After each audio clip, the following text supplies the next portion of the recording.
Okay friends, it's time to get started on replacing our washer fluid pump. To gain access to that, you're going to come right along the side of your washer fluid reservoir. Start by removing the wiring that leads to the top of the pump. To get this off of here, on the driver's side of the pump, you're going to find a little push tab.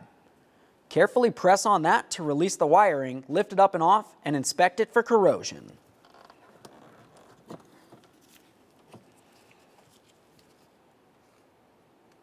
Assuming that looks good, set it aside.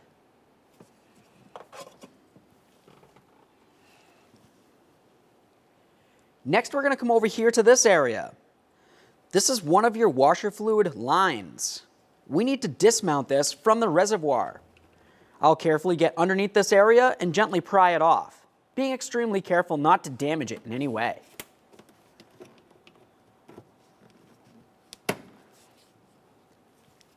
Now, before we go any further, by removing the pump from the washer fluid reservoir, keep in mind, if you have fluid inside the reservoir, when you take out the pump, it's going to have a big old hole there. Fluid's going to get everywhere. Make sure you have a collection receptacle under the area and recycle the fluid properly.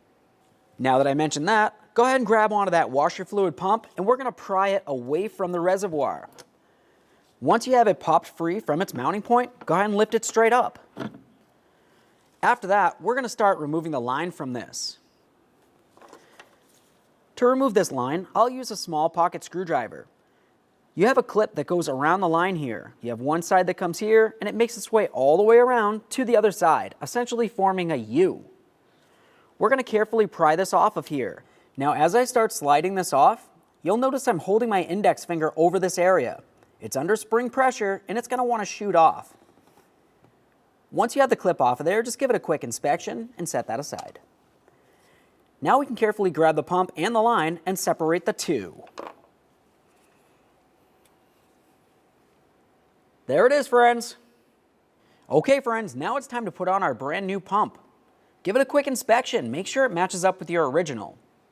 Once you've done that, you'll notice on the brand new pump, it comes with a brand new seal. That's a good thing. Let's take that line and slide it onto the pump. Once you have it on there, take that plastic clip that I told you to put aside and slide it into the locked position.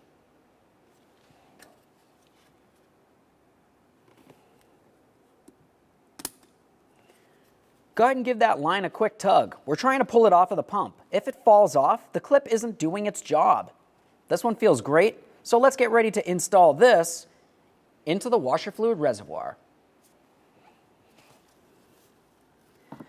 Now, as I bring it down to the reservoir, looking down in here, there's a rubber grommet.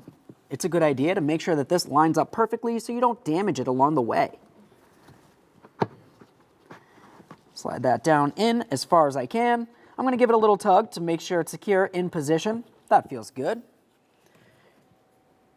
Now I'll remount my mounting hardware here. That should just slide right on.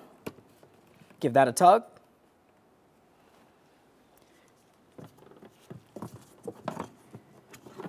Now let's move along to our wiring.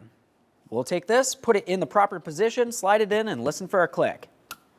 There's my click. Give it a tug to make sure it's secure. Okay, friends, the pump is now installed. At this point, go ahead and put the key in the on position and test its functionality. Thanks for watching.